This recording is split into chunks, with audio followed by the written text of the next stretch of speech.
Você sabia que os Gideões missionários da última hora estão há 43 anos fazendo missões ao redor do mundo? Isso mesmo, 43 anos de obra missionária, realizando a vontade de Deus, o ID do Senhor Jesus Cristo. Muitas pessoas conhecem os Gideões apenas pelo Congresso Internacional, que é realizado na cidade de Camboriú, conhecida como a capital das missões. Mas não sabem o tamanho que é essa obra fora do Congresso. Podemos dizer que os Gideões é muito mais do que apenas um congresso de 10 dias. É uma obra missionária com mais de 1.000 famílias de missionários sustentadas em 21 países. O congresso é apenas um encontro realizado todos os anos para reunir os apaixonados por missões e conscientizar as pessoas sobre a urgência de fazermos missões, pois sabemos que missões está no coração de Deus. Com 43 anos de obra missionária, podemos afirmar que esta obra é de Deus. Centenas de milhares de almas já foram salvas e muitos projetos estão em ação ininterruptamente. Os Gideões contam com um grande exército de fiéis contribuintes que mantêm essa obra, pois reconhecem o lindo trabalho de missões que está sendo feito nos 4 cantos do mundo. Essa obra nunca vai parar. Enquanto o Senhor Jesus Cristo não voltar, seguiremos com o nosso lema: unir o Brasil para evangelizar o mundo, pois jamais poderemos chegar ao céu de mãos vazias. Vamos realizar aquilo que Jesus nos ordenou: ide e pregai o evangelho a toda criatura. Se você não pode ir ao campo missionário, a sua contribuição pode ajudar o missionário a ir adiante para ganhar mais almas para o reino de Deus. Seja um Gideão contribuinte. Missões se faz agora ou nunca mais. Gideões, apressai-vos, que há sinais de esperança em meio a uma humanidade corrompida, sofredora e sem Deus.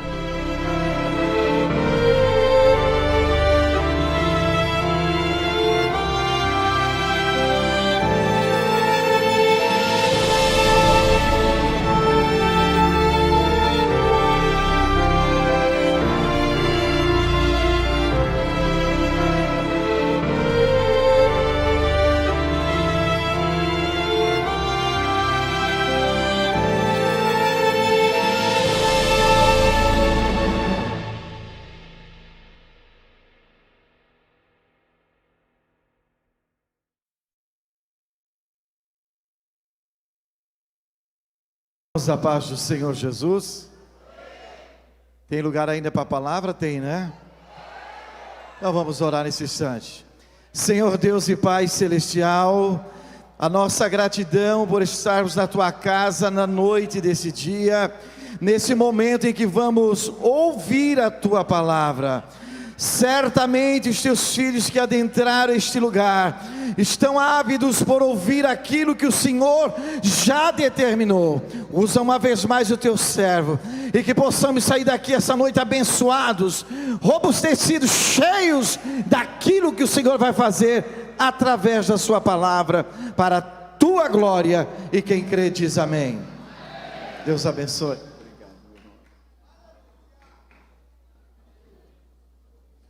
Queridos, com muita alegria, quero saudar a todos com a paz do Senhor.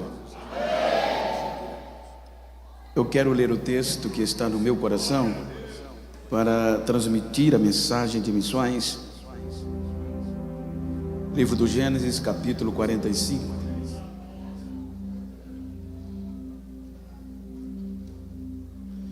O versículo 1 está escrito: Então José não se podia conter diante de todos os que estavam com ele, e clamou: Fazei sair daqui a todo varão. E ninguém ficou com ele quando José se deu a conhecer a seus irmãos. E levantou a sua voz com choro, de maneira que os egípcios o ouviam, e a casa de Faraó o ouviu. E disse José a seus irmãos: Eu sou José, vive ainda meu pai? E seus irmãos não lhe puderam responder, porque estavam pasmados diante da sua face. E disse José a seus irmãos: Peço-vos, chegai-vos a mim. E chegaram-se. Então disse ele: eu sou José, vosso irmão, a quem vendestes para o Egito. Agora, pois não vos entristeçais, nem vos pese aos vossos olhos, por me haver vendido para cá, porque para conservação ou salvação de vidas, Deus me enviou diante da vossa face. Amém. Quero estar sentados. Quero aproveitar para transmitir a minha saudação a todos os internautas, os irmãos que estão fora do país, amigos. E quero agradecer a Deus pelo privilégio de poder estar ministrando esta noite nos Gideões, e tendo em vista a minha insignificância, elevo a gratidão a Deus pela oportunidade a mim cedida, ao pastor Gilmar Miguel. Muito obrigado, sua muito digna esposa missionária Inês, seu filho pastor Abner, muito obrigado por ter me dado esta oportunidade de poder servi-los. Por pastor Adriano, muito obrigado pelo carinho, a receptividade, como também pastor Carlinho, como vice-presidente da igreja, pastor Silas, pastor Suzy, muito obrigado a todos, em vossos nomes, externo a minha gratidão a toda a coordenação, a equipe da recepção, todos os envolvidos na coordenação deste grande congresso. Deixo a minha gratidão, como também aos amigos, Murilo, a Cláudia, Fagundes, reverenciar os pregadores que já me antecederam, os que virão pós mim, e entre eles está pastor Juliano, um prazer, e também agradecer a Deus pela vida do secretário nacional de missões, Senami, pastor Saulo. É muito bom revê-lo e ouvi-lo falar de missões. Queridos, tomando por base esse texto, como eu fui convidado para um congresso de missões, é pertinente despertar em nós alguns segredos missionários de uma forma contundente. Por isso que eu gostaria de falar-lhes sobre entre a razão e a graça. Digam comigo: entre a razão e a graça. Quando nós analisamos o contexto da razão, não precisa ater detalhe. É o direito que você tem diante de umas circunstâncias, em todos os aspectos. Quando falamos de graça, falamos de benevolência no contexto literal. Quando nós observamos o projeto missionário, o quanto Deus investiu, a gente fica perplexo por observar o investimento do próprio Deus em resgatar o ser humano.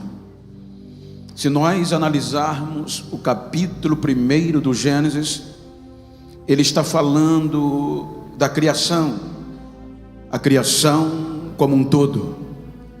Capítulo 2, vem a criação do ser humano, como também a criação do Éden. Capítulo 3, vem a decepção, a queda do ser humano. E daí por diante, capítulo 6, vem o ápice do pecado, aonde Deus tem um direito, tem razão. Veja que o próprio Deus abre mão do seu direito, pois a Bíblia diz que a ofensa, o pecado do ser humano, cheira mal às narinas de Deus. Então Deus decide que vai abrir mão, vou dar fim, vou dar cabo, nenhuma palavra direta, vou desistir. O homem não merece o que eu fiz, eu vou acabar com ele, vou destruí-lo. Os animais, os répteis, as bestas feras, a terra, tudo que eu criei, eu vou desistir, por conta da influência do pecado na vida do ser humano. Paulo diz que este pecado criou uma barreira, que se nós observarmos o capítulo 5 aos Romanos, Paulo diz que o pecado aumentou, abundou, e o capítulo 6 do Gênesis mostra isso, pois a epígrafe diz que toda a raça humana degradou-se pelo pecado. Então é quando Deus vem e fala, decide o que eu acabei de citar. Porém, Deus sanciona, Deus determina desistir do homem.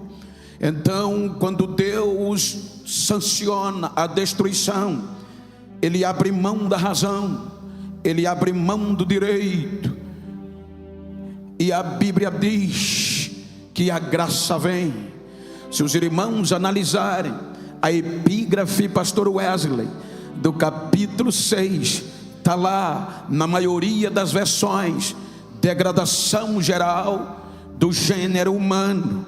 Porém, depois de sancionada, deliberada a destruição, a Bíblia diz que Noé achou graça aos olhos de Deus. Ele abre mão da razão, ele abre mão do direito, ele suporta a ofensa, ele suporta o pecado do homem e o enche de graça. E pela graça, 8 seres humanos são preservados da destruição. Capítulo 7, vem a destruição. Capítulo 8 do Gênesis, a própria graça vai tirar Noé e sua família da arca, e Deus lhes dá o direito de recomeçar. Porém, do capítulo 9 ao capítulo 11, os irmãos hão de perceber que a influência do pecado deteriora o ser humano de novo. E aqui os 3 descendentes de Noé e as suas proles foram ludibriadas pelo pecado, mais uma vez ofendem a Deus. Capítulo 11 termina com uma confusão. Toda a raça humana, na diretriz de Cã, Sem e Jafé, se espalham no planeta, sem Deus, sem contexto de adoração, sem contexto de aproximação, e se voltam a adorar o sol, a lua, as estrelas, os astros, distantes de Deus. Interessante é se você analisar em um contexto proporcional, sai da razão humana, do capítulo 1 ao capítulo 11 do Gênesis, você vê criação, você vê queda, você vê recomeço e você vê decepção.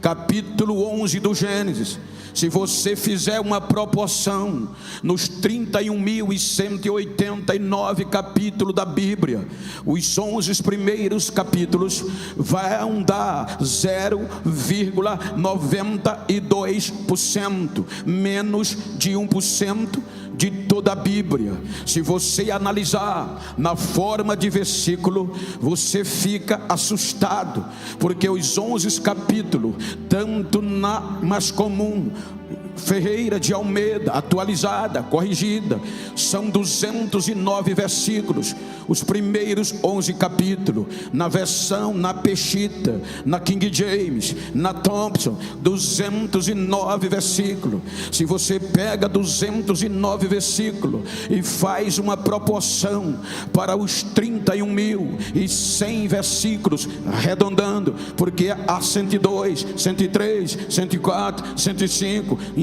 dependendo da versão, arredondamos em 3.100 versículo, vai dar 0,96%, menos de 1%, tanto no capítulo como no versículo. O interessante é que toda a Bíblia, menos de 1% é criação, é queda, recomeço e decepção. Você analisa 91% da história bíblia é missão, é investimento no resgate do ser humano. Se você analisar no contexto, 69% Deus entregou a Israel, e 22% de toda a Bíblia é a história da gloriosa igreja de Jesus. Se você analisar este contexto, porque no capítulo 12 começa o projeto de resgate. No capítulo 12 do Gênesis, Deus vai colocar em prática um projeto espiritual. Capítulo 12, versículo 3, disse ele a Abraão: por meio de você eu vou resgatar, eu vou abençoar todas as famílias da terra. O projeto entra em ação.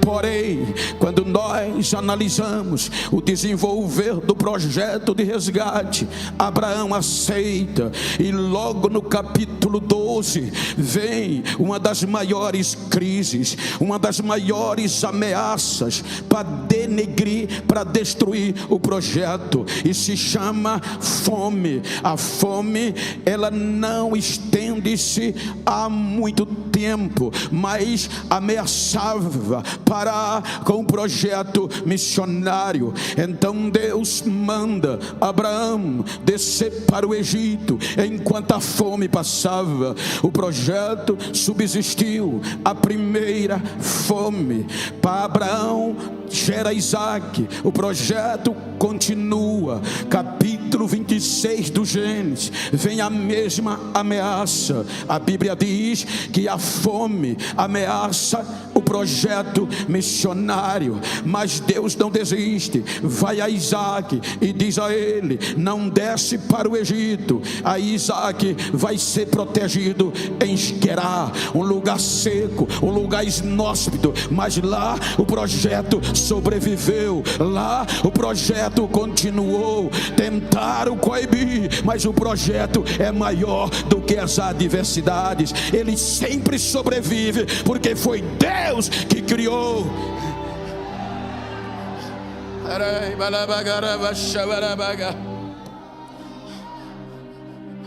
Capítulo 37 do Gênesis. Vem Jacó, e a Bíblia diz, e mostra uma das histórias mais lindas para a preservação do projeto, porque através de Jacó o projeto desabrocha, o projeto vai tendo nome, Israel. O projeto vai ganhando corpo, o projeto vai ganhando vida.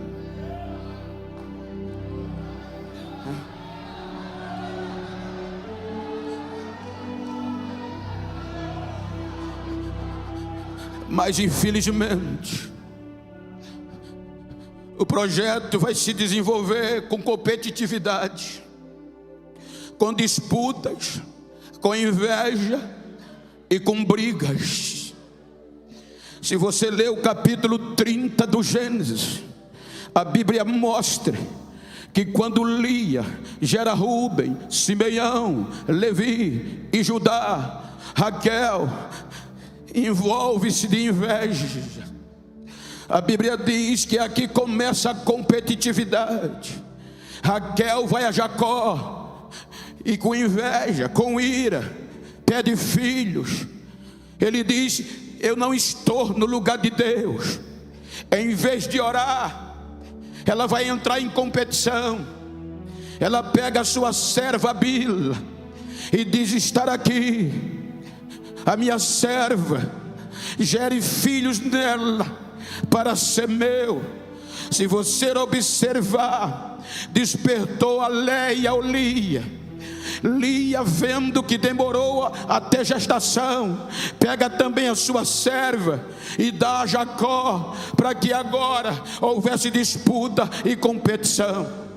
Os 10 primeiros filhos de Jacó Os 10 primeiros frutos, no contexto coletivo do projeto, crescem em disputas, em meio a invejas. Os 10 primeiros filhos de Jacó crescem em um ambiente que não sabia o que era perdão, só sabia o que era briga, discussão e disputa. Porque isso está na Bíblia. Dentro de casa era isso que acontecia. A disputa, a briga familiar vai acabar com o nascimento de José.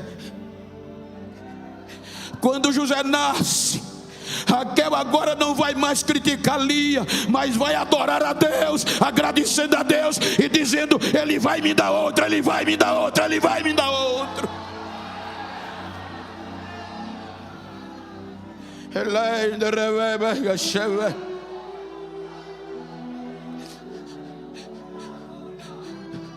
Agora José vai crescer em um ambiente sem competitividade. José vai crescer com a experiência do Val do Jaboque em oração do pai. José vai crescer vendo o pai se humilhando diante do seu tio, pedindo perdão, para o projeto continuar.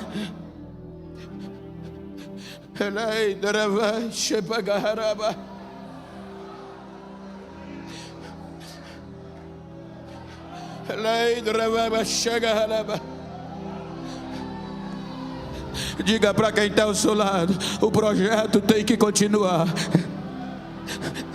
Diga para ele: nesta noite eu vou sair daqui esquecendo que eu tenho razão e vou dar prioridade à graça.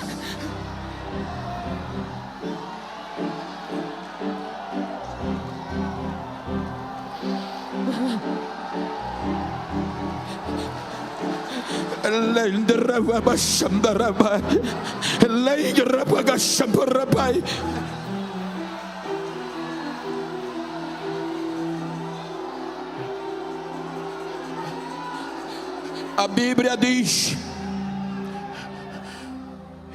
que Jacó ama José porque era filho da velhice. Quando ele não esperava mais, José vem. Na sequência, Benjamim. E com a vinda de Benjamim, vem a morte de Raquel. Agora José vai ser criado pelas mulheres de Jacó, mas ele era amado pelo pai. Então é por isso, entre outras questões, que Jacó vai lhe dar uma túnica diferenciada. Aquela túnica não era simplesmente honra. Eu tive recentemente no Egito, e aquela túnica simplesmente era o cargo de supervisão. Ele agora era o chefe dos irmãos. Aquela túnica lhe dava direito. Por isso que a Bíblia diz que tudo de errado que os seus irmãos faziam, ele trazia para o pai. Não era fofoca, era direito de função, era supervisão, era cargo de chefia, e tinha que passar para o pai. Gostasse ou não, papai vai ter que saber: eu fui nomeado para isso.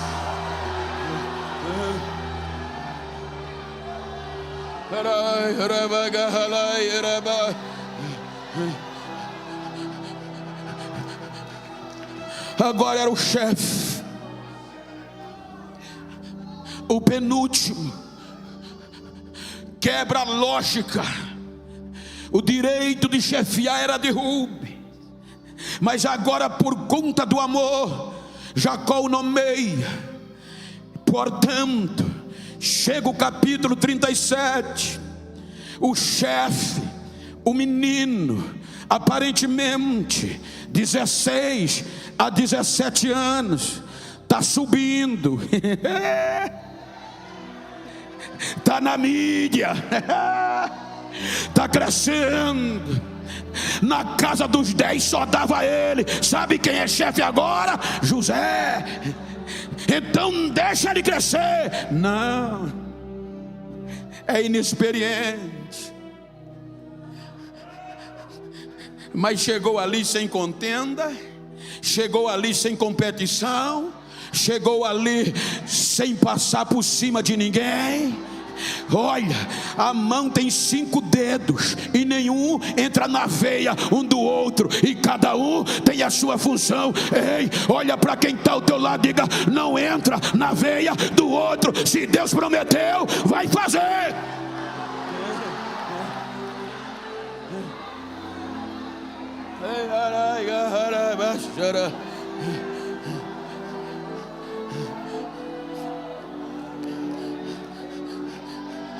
Agora é o chefe. Eu falo, pastor, com um pouco de propriedade e falo com orgulho.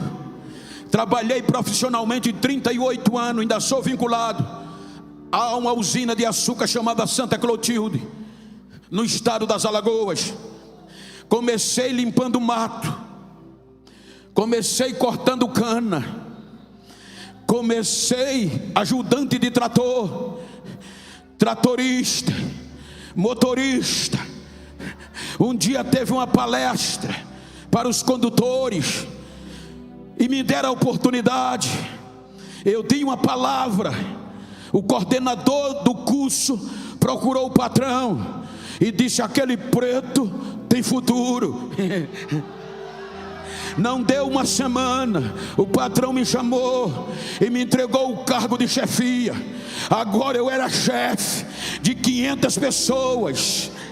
Eu mandava ir embora e eu contratava. E eu sei o que é isso, porque quem estava na frente dizia: agora é aquele preto que é o chefe. Era um preto, mas não entrou por competição, entrou pela ação de Deus naquele projeto.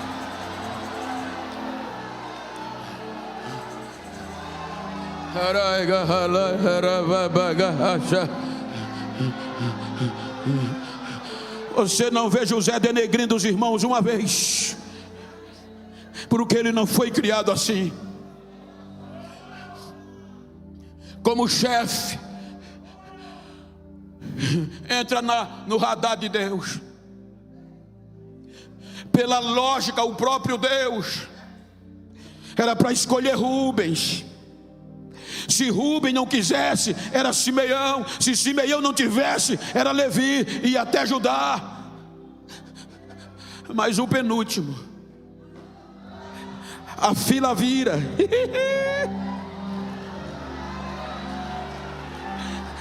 E Deus escolhe José. Além de ser chefe, agora Deus lhe revela algo do futuro, tendo em vista o projeto. Porque uma grande ameaça já vinha, mas na onisciência de Deus, Deus disse: vai afetar o projeto, a fome. Aí diz o capítulo 37, que Jacó envia os seus filhos para pastorear o rebanho de cabra, de gado miúdo, nas regiões de Siquém. E se os irmãos analisarem o contexto, Siquém era uma terra perigosa para os judeus, para os hebreus. Os irmãos lembram que há tempos atrás, Simeão e Levi desobedeceram Jacó e cometeram a chacina em Siquém, matando o rei, todos os siquemitas. Então os filhos estar ali era uma terra perigosa, podia haver uma revolta, podia haver uma revanche. E como Jacó soube que os filhos estavam ali, chamou o chefe e disse: eu quero que você vá a Siquém e me traga a notícia. Era o chefe, de como estão os seus irmãos e os animais. A ordem era: vá, veja e volte. Essa era a ordem do diretor. Essa era a ordem do pastor presidente: vá, veja e volte com notícia, porque o chefe não pastoreava, ele daria o cuidado e trazia a notícia, e ele vai com esses fins.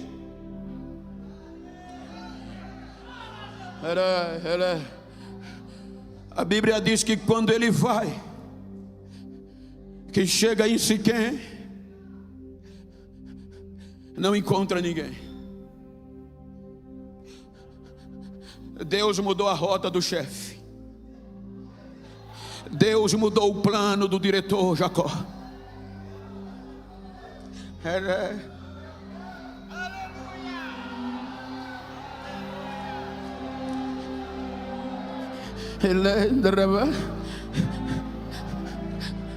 Pela ordem do pai, era para ele voltar e dizer: pai, eu não encontrei. A Bíblia diz que ele se perdeu. Como eu venho para Camboriú e não sei voltar para Maceió?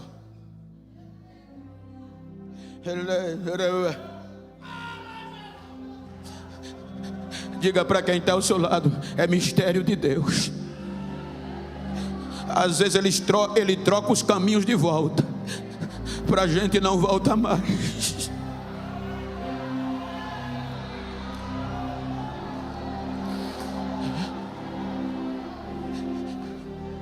A Bíblia diz que ele andou errante, perdido, e encontrou um homem que disse: eles não estão aqui. Eu ouvi eles dizerem que ia descer para Dotã. Olha o projeto, gente, olha o cuidado de Deus. Siquém está fora da rota do Egito. Se José fica em Siquém, não passava caravana para o Egito. Mas Dotã tem cisternas. Dotã tinha água para animais, era rota para o Egito. Então Jacó era Siquém e Deus era Dotã. Em prol do projeto, ele desce. Quando ele desce, os irmãos sabem a história, eu não vou ter detalhe, que esse não é o meu objetivo. Observem, note isso. Jacó envia 1 para 10. Jacó envia 1 para 10. E ele se revolta pelo cargo de chefia. Veja que a primeira coisa vem o sonho, mas depois ele rasga o cargo de José. Ele destitui de forma traiçoeira e sem explicação, joga o menino na cisterna.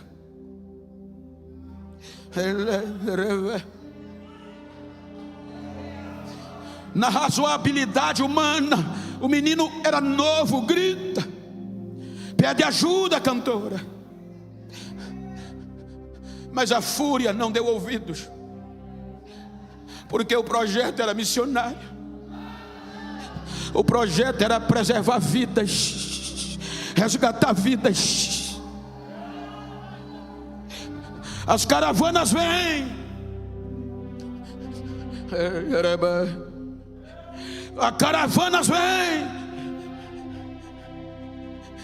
E agora, além de traído, é vendido.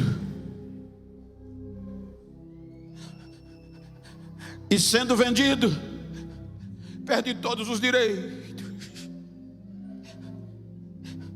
Ele poderia ir para qualquer lugar, as caravanas podiam decidir, mas o lugar escolhido de Deus era o Egito. Era a maior potência.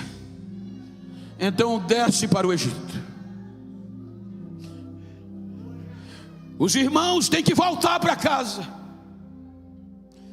Mata um animal, pega a túnica do chefe, molha no sangue do animal e volta para casa para o pai. Primeira coisa, chegaram antes do chefe.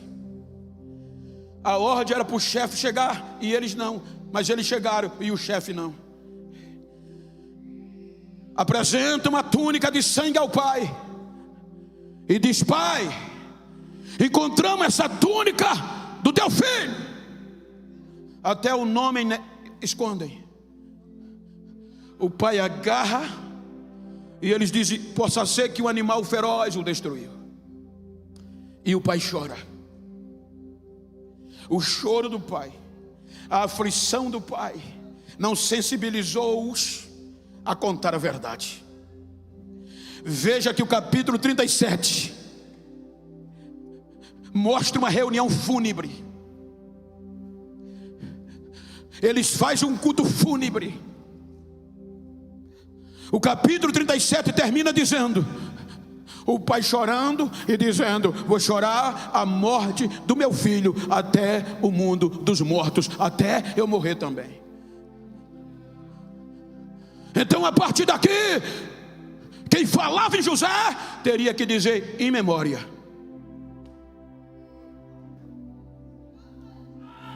Em memória. O projeto faleceu. Olha para quem está ao teu lado e diga: eu estou com dó de quem pensou que eu estava em memória. O projeto de Deus não morre, ele vive.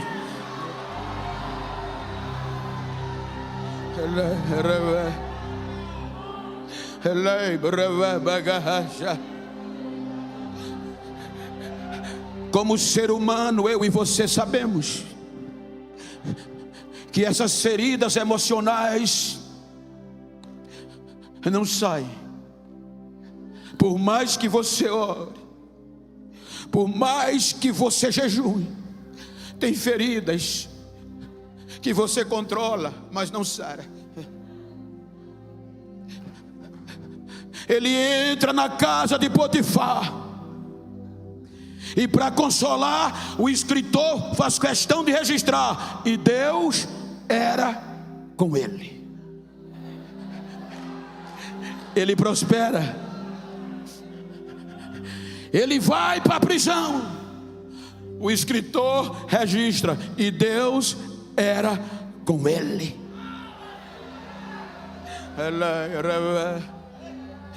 Ele chega no palácio, porque Deus o levou 13 anos em memória. Ele revela o sonho e diz: vai ter 7 anos de bonança e 7 anos de fome. E essa fome vai ser pior, vai atingir a toda a terra. Então faz isso. E Faraó aceita a proposta de José. Zelão, ele aceita. 7 anos de bonança se passa, 20 anos, 13. A Bíblia diz que foram 13 anos até chegar no palácio, da cisterna até o palácio. Passou 7 anos, passaram de bonança 20.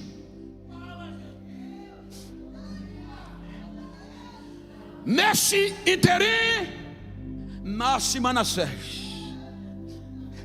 Aí ele desabafa. Ele diz: Deus me fez, olha o nome de Manassés, esquecer das aflições e de toda a casa de meu pai. Sarou.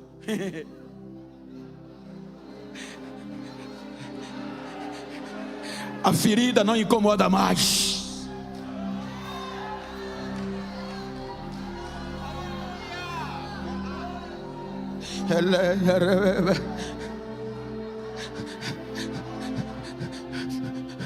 Vão entrar mais 2 anos de crise, de fome, 21 anos, podemos dizer assim. A fome vem, devasta a terra e chega em Canaã. Quando a fome bate no projeto, aí Jacó agora vai fazer o contrário. Ele agora vai enviar 10 para 1.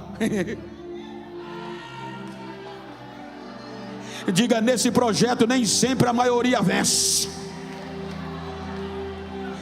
Primeiro 1 para 10, agora é 10 para 1. Poderia ser hoje, mas só vai 10.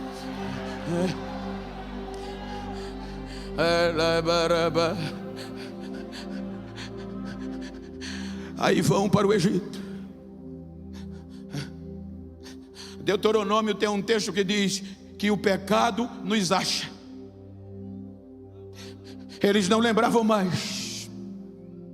José tinha esquecido. Quando um belo dia, uma caravana composta de 10 homens chega no Egito.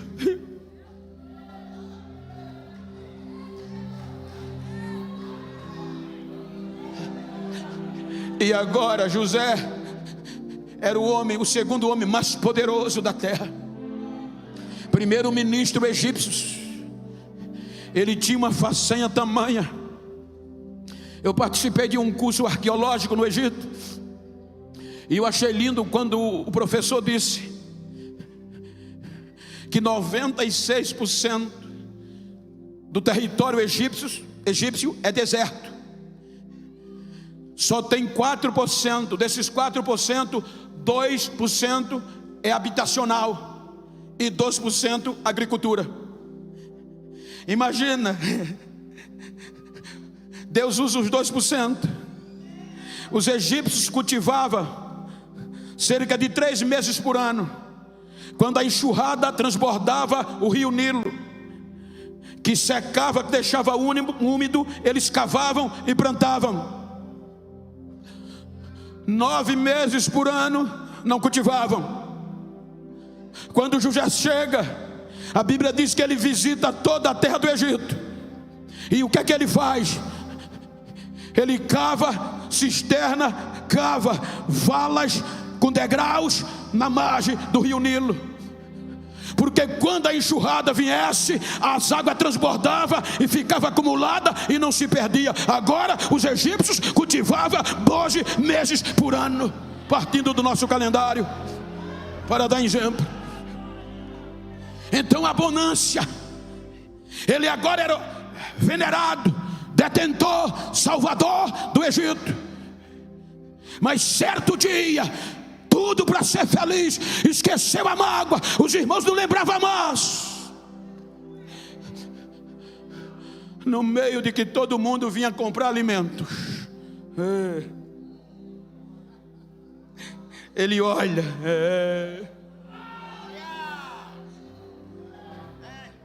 e agora a ferida abre, sangrando mais ainda.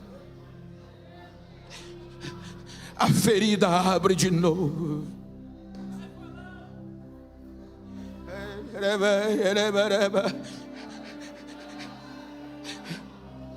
Ele vai tentar controlar e não consegue. Veja que ele faz todo o processo. Não se identifica, não fala o hebraico, fala só egípcio. Tem tradutor. Quando ele vai interrogar por meio de tradutor os seus irmãos, vocês são espiões. Não somos. Somos filhos de um homem. Temos 12 irmãos, porém um já não existe mais. O pecado acha, querendo ou não, o pecado vai achar.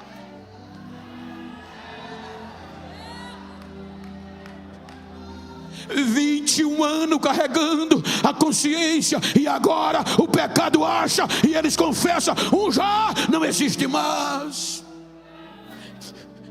E ele ouvia em hebraico eles dizendo: a culpa disso é porque nós vendemos o menino. Aí a ferida sangrava com mais força.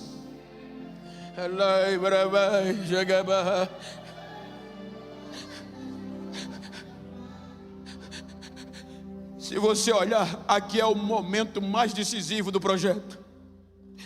O escritor fez questão de dizer que na casa de Potifar, Deus era com ele. Na prisão, Deus era com ele. Mas no momento mais decisivo, o escritor não bota que Deus era com ele, porque a decisão agora era dele.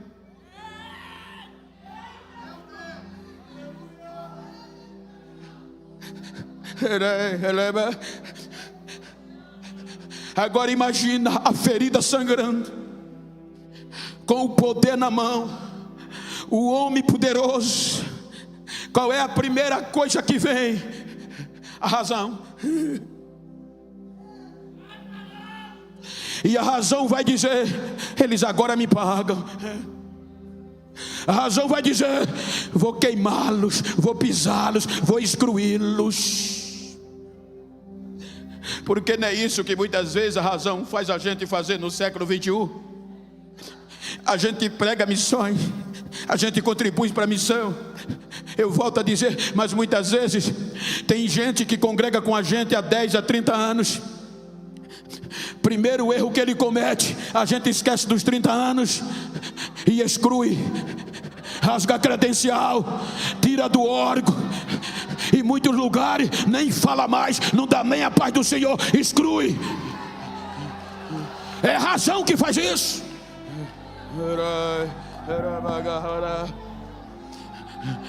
Mas diga para quem está ao seu lado: depois desse congresso, você vai ter que me engolir. Eu não vou largar você por nada em Cristo Jesus.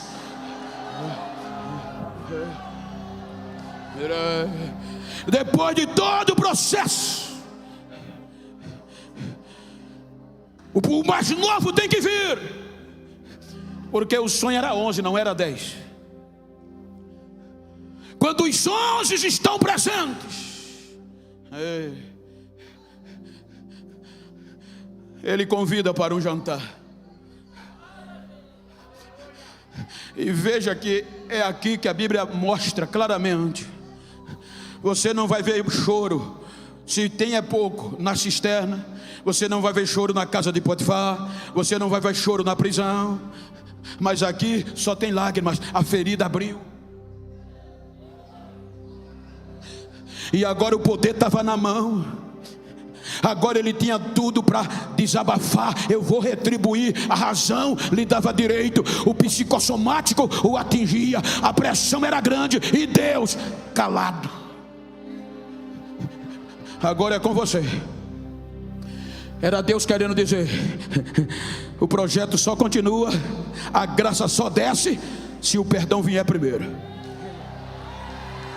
Ei, não adianta pregar bonito, não adianta cantar bonito, não adianta contribuir se o perdão não vir primeiro. A graça só desce se tiver perdão. E a decisão é particular. É você que vai decidir. Estão aí. Se retribuir, eu uso o outro. Se retribuir, eu boto o outro. Se retribuir, você sai da história. Se retribuir, outro entra na história e você fica para trás.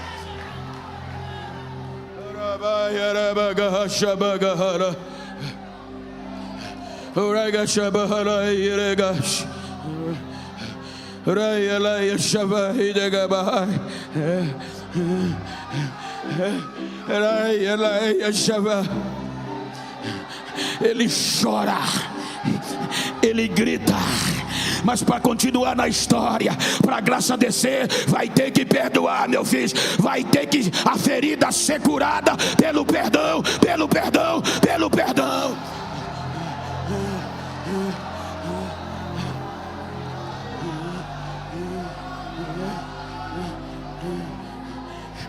O mês passado eu estava no Gólgota, e eu já estava orando: Senhor, me dá uma mensagem para os gideões. Quem é pregador sabe a aflição que a gente passa quando vai pregar, independente do lugar. E foi lá que Deus me deu essa mensagem. Eu queria pregar outra. Agora ele vem.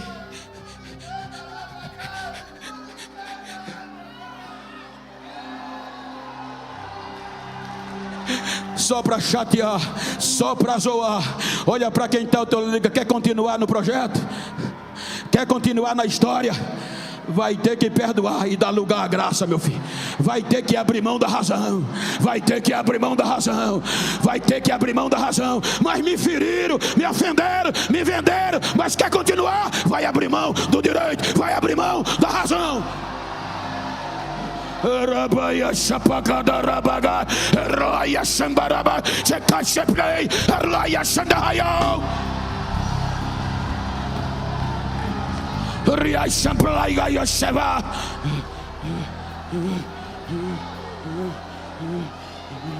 Raya Ramambiadas. A liar claim play catch up play a raya shampahayo a raya shatakabra ayadabra yes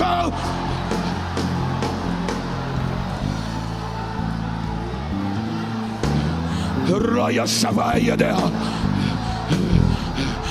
e people over osha. A minha glória está invadindo este lugar. A minha unção está levantando quem estava caído. Eu estou sarando feridas por dentro. Assim diz o Senhor. Recebe a cura, recebe a cura, recebe agora.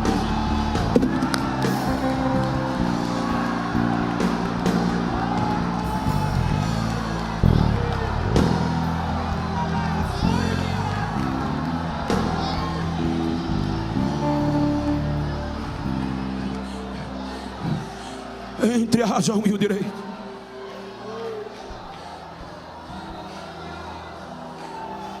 Olha o que a Bíblia diz. A pressão era tão grande, a ferida doía tanto, porque a razão dizia: aproveita que tu tá com o microfone e desabafa. Aproveita que tu está com o poder na mão e retribui. Essa era a razão. Mas foi tão forte que pela primeira vez ele grita. A Bíblia diz que ele grita para os empregados, para os egípcios: saiam daqui. E os egípcios saíram. Quando os egípcios saem, ele não chora, ele urra, ele grita. A Bíblia diz que o grito foi tão grande do choro que se ouviu a notícia no palácio de Faraó.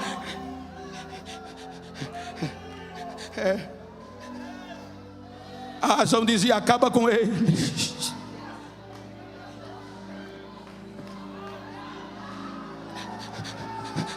Mas se ele acabasse, a graça não vinha. Aí, em vez de acabar, ele diz: cheguem mais perto, cheguem, irmãos, cheguem para perto de mim, cheguem para perto de mim, cheguem. Eu sou.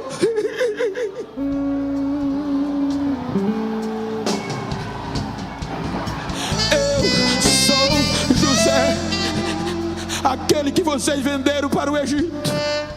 Mas eu quero dizer a vocês: não fiquem preocupados, não fiquem com medo, não pese o vosso coração o que vocês fez, porque foi Deus que me enviou para cá para salvar vida por causa do projeto.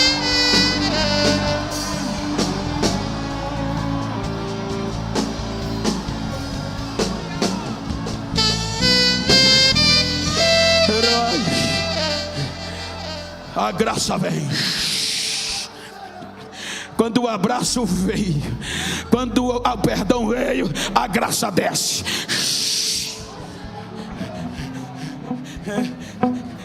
E o projeto sobreviveu. Quando nós vamos para o Novo Testamento, Deus enviou profeta por conta do projeto. Os 69% do capítulo 11 a Malaquias, Deus trabalhando com Israel, com o projeto passado por José. Mas ele disse: eles matam, eles apedrejam. Aí agora Deus vai enviar um para todos.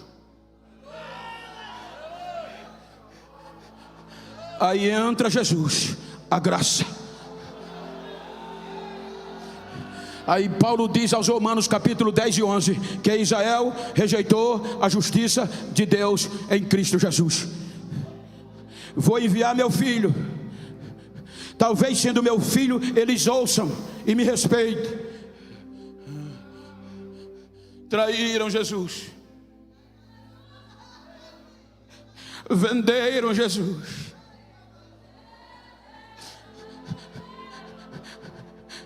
e condenaram à morte. E veja aqui, para a graça continuar, Jesus foi vendido, foi traído e condenado à morte.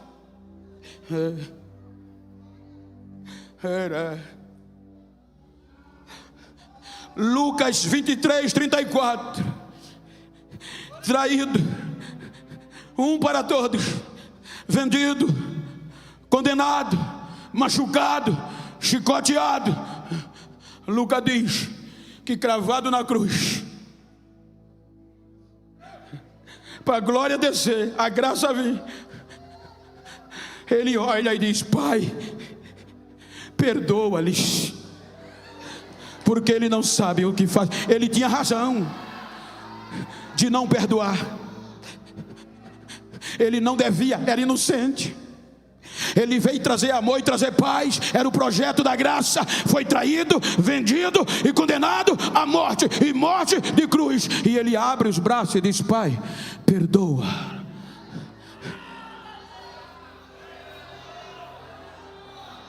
Mateus diz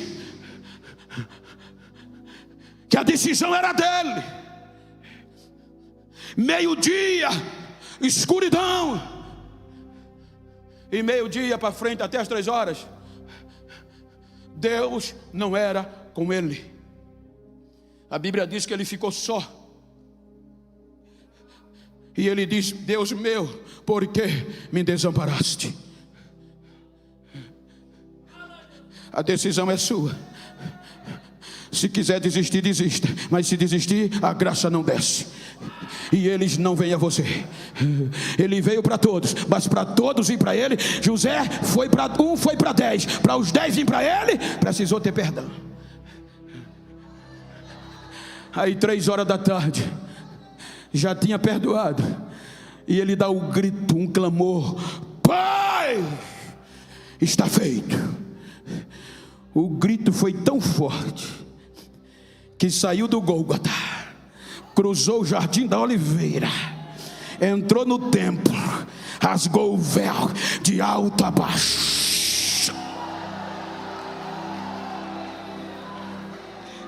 Aí Paulo diz aos romanos, diz aos gentios de Roma, capítulo 11, versículo 25: eu vou dizer um mistério a vocês, para vocês não se acharem presunçosos. Deus endureceu em parte a Israel por um motivo, o qual para vocês gentios entrarem, e até se cumprir a plenitude dos gentios, Israel perdeu a vez. Israel vai ter parado, a vez é de vocês. Enquanto o arrebatamento não vir, quem tem que fazer missão é a igreja. Quem tem que ir é a igreja. Quem tem que ir é a igreja.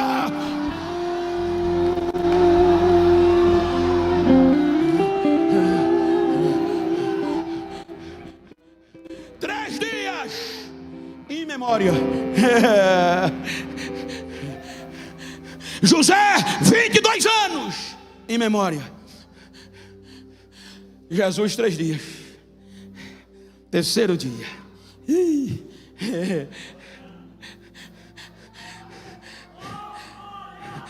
Ele está vivo. Ele volta a viver. Pergunta para quem está ao teu lado: vai dar lugar à razão ou à graça?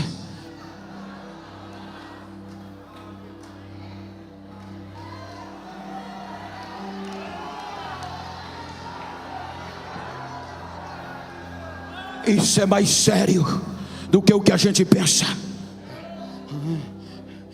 Se tu vai ofertar para missões, e lembra, se tem alguma coisa contra o teu irmão, nem da oferta, volta primeiro.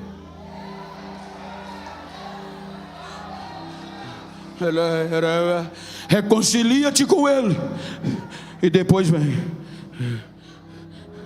a frase mais importante dentre todas do Pai Nosso: Pai, perdoa as nossas ofensas.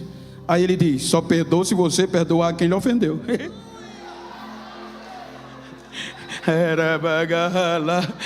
Eles tinham razão, abriram mão da razão para a graça descer. A graça escandaliza.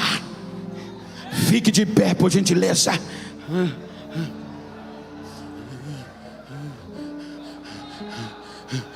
Ei, missionária, missionária, se você pode, vira para esse crente que está do teu lado aí, se for íntimo do mesmo sexo. Se você puder, me ajuda aqui, pastor, com todo respeito ao pastor Juliano. Pastor Peter, que bom lhe rever. Olha para ele aí, olha para ela assim como eu estou com o pastor Juliano. Eu gosto de pregar com a igreja no final. Olha para ela e diga: não quero nem saber como você começou os Gideões. Quero saber como você vai sair dele, com a razão ou dando de lugar à graça. Diga: vou sair daqui e já vou correr para me reconciliar com quem me ofendeu ou com quem eu ofendi, e vou dizer a ele: a partir de hoje eu vou te amar mais do que nunca te amei.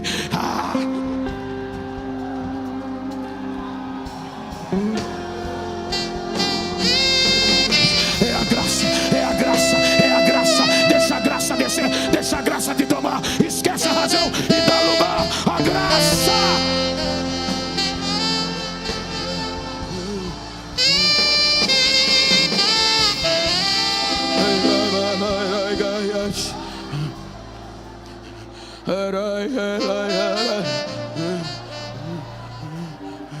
É hora de reconciliarmos. É hora de esquecermos as nossas razões e buscar quem nos ofendeu.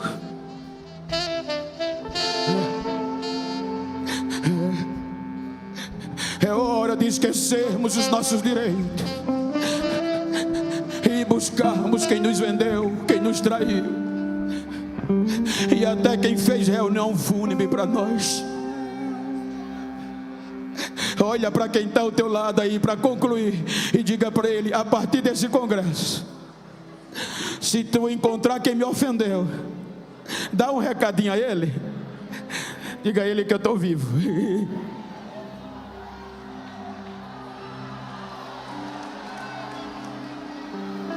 Eu estou vivo, Julinho.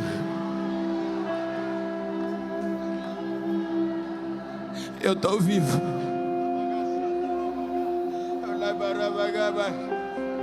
I get a good revelation. I break a shandarava. If you get rest, I break a shantivi. I break a break a shar. I break survey. I remind you that Sajara. I glide a shantivi behold. I like say here. É eu que falo nesta noite. O meu espírito está falando com muita gente. Muitos que estão nesse lugar tem que procurar o seu semelhante para perdoar. Eu exijo isso nesta noite. Eu falo nesta noite. A minha mensagem é para você que está me ouvindo. Eu trouxe uma mensagem revelada usando meu filho nesta noite. Saiba que é eu que falo e existe o perdão. Assim diz o Senhor.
projeto.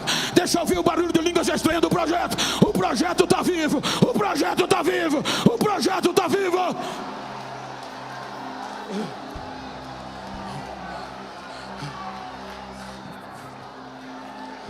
A primeira vida para retornar. Se você trouxe alguém não crente, traz ele aqui, chama ele. Diga: aqui na cruz o perdão foi dado e a graça veio, e agora todos têm que ir a ele, porque sem ele ninguém chega ao Pai.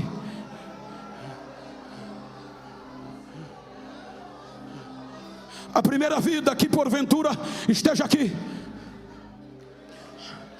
o primeiro filho afastado que porventura chegou aqui, venha, saia do seu lugar, venha.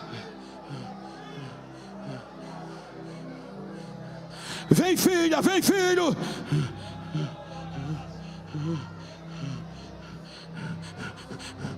Ele abriu mão do seu direito por conta de você, por conta de nós.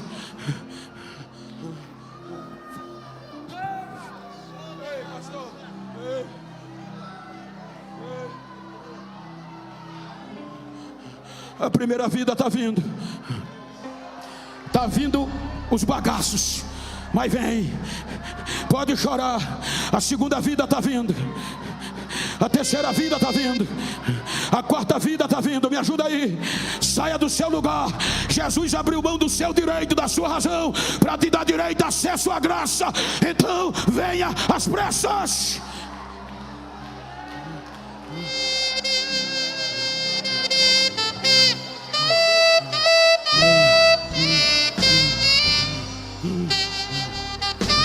Venha, ajuda a igreja, ajuda, vai trazendo, está chegando, vai trazendo. Ei filho, ei filha, é hora, sai do teu lugar e vem, é hora, está vindo, venha filha, vai trazendo.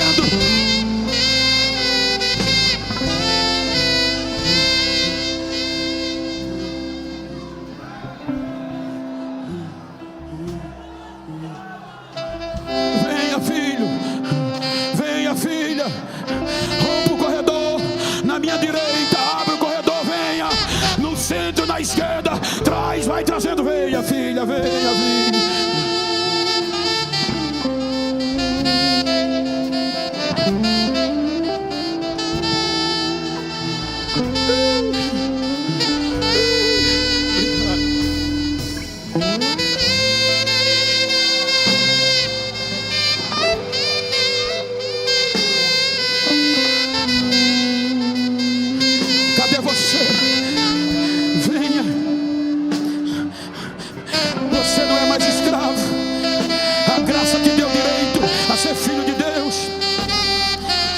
Estávamos mortos nos nossos delitos e pecados, vivendo na concupiscência deste mundo, vivendo sem Deus, sem paz.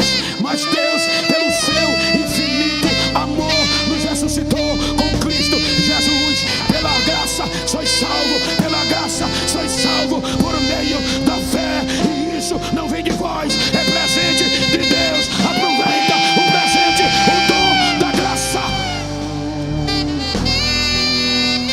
Filha,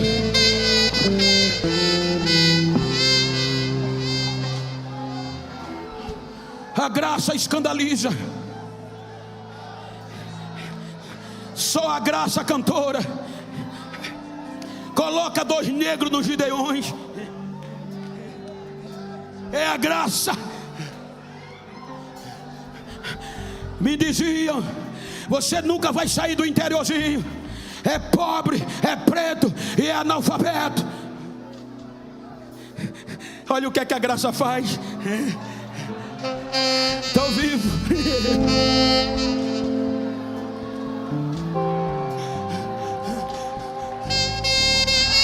Venha, venha.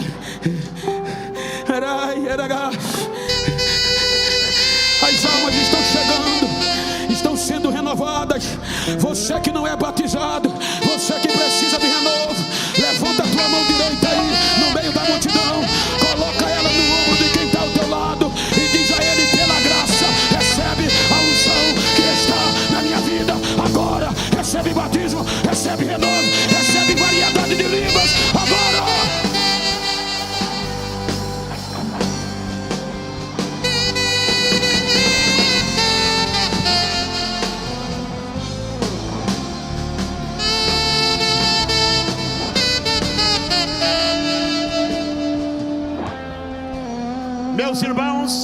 Continue vindo, continue. Tem mais pessoas.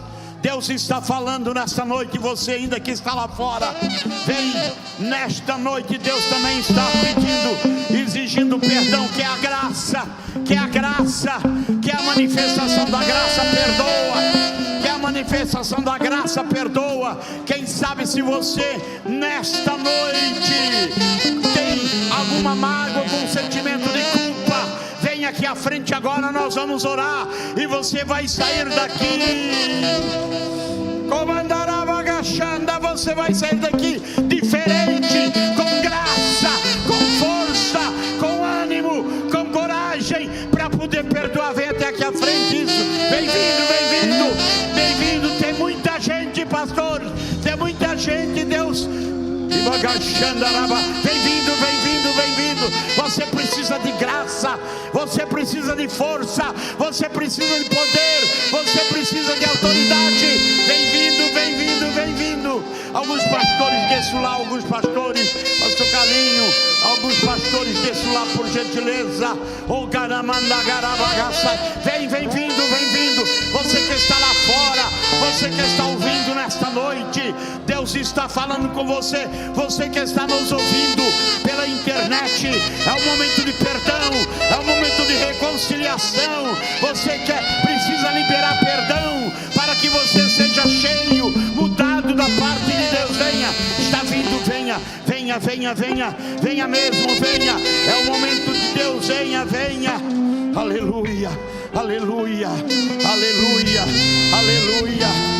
Mais uma ali, pastor Silas, bota ali. Ali, aleluia, aleluia, venha, venha, venha, venha, sai do teu lugar, vem, vem, aleluia. Mandarabaga, missionários, desce ali no meio deste povo e vamos abençoar este povo. Aleluia, glória, glória, glória. Oh, amado, está vindo, meus irmãos, está vindo, aleluia, está vindo. A mensagem veio do céu, aleluia. A mensagem foi revelada, veio do céu. Deus está exigindo perdão. A graça é abundante, mas precisa um reconhecimento. Não é a razão, mas é a graça. Não é a razão, aqui ninguém tem razão, porque a graça é superior, aleluia. Venha, isto, vai vindo, tem mais pessoas, vem à frente, tem mais pessoas, aproveite esse momento para você vir aqui receber a graça, receber poder, para você saber perdoar, reconhecer o seu estado, buscar a misericórdia. Vem vindo, tem tantas pessoas, irmãos, aleluia, aleluia. Deus está dizendo que é preciso reconhecimento. Nenhum de nós temos razão, a razão é dele, é ele que é o dono, aleluia. E a manifestação, a misericórdia dele só acontece quando nós dobramos, quando nós reconhecemos e quando nós buscamos a misericórdia dele. Oh, é o momento de Deus na tua vida. Vem, você que está lá fora, vem, Deus está falando, vem, ao mover de Deus forte. Oh, grava séria, oh glória, oh glória, oh glória. Vem mais pessoas, Deus está exigindo. Olha, você vai sair daqui, você vai voltar para casa e você vai pedir perdão, esposo para esposa, para filho, para vizinho, para um colega de trabalho, para uma colega da faculdade, do estudo. Você precisa para encontrar a graça abundar a tua vida, encharcar a tua alma, mudar o teu instinto. É a graça. Urabacaçandará. Ah, pastor, eu tenho razão. Não, a razão é dele. A razão é dele. Ninguém tem razão, a razão é do Senhor. Aleluia, aleluia. O nosso instinto é ruim, o nosso instinto é mau. Aleluia, o nosso instinto, a nossa natureza é mau, mas aquele que veio sobre nós, a graça abundou superabundou a graça. Deixa a graça superabundar a tua vida. Vem, aleluia. Está caindo. Deus está com uma manifestação de graça, pastor, nesta noite, que ao colocar a mão, as pessoas estão caindo. É a unção, é a graça de Deus que está inundando agora as pessoas. Aleluia. Eu quero que você venha à frente, meus irmãos. Vem mais para frente aqui, vem mais para frente. Ah, pastor, não, Deus está me dizendo que esta mensagem veio do céu. Aleluia. Larabacachanda. Aleluia. Deus está trazendo cura nesta noite. Cura emocional. Cura emocional Deus está trazendo. Alaman, Turica, Massé. Cura emocional. Aleluia. Deus está lavando pessoas esta noite. Alamandou, Sorocamandarabagá. Vem à frente, nós vamos. Aleluia, aleluia, aleluia, aleluia, aleluia, aleluia. Levante as tuas mãos aqui para o povo. Aleluia, aleluia.